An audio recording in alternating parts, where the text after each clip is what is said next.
Fair news চেনেলৰ সকলোকে দৰ্শকক স্বাগতম জনাই মই সাংবাদিক ৰুহুল আমিন আখান্দাই দেখাই আছোঁ। এয়া আপোনালোকে চাই আছে লাইটিং গেট, এইবোৰ আটক ধুনীয়া আকৰ্ষণীয়। এয়া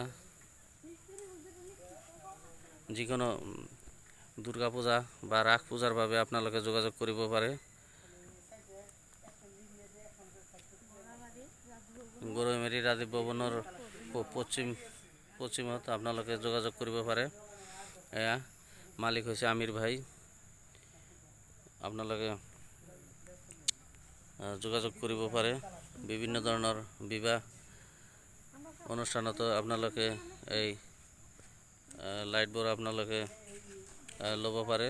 যিকোনো আৰু ধৰণৰ পেণ্ডেলৰ কাম, ডিজে চিজে চব ধৰণৰ আপোনালোকে ধুনীয়াকৈ হেৰি কৰিব পাৰে।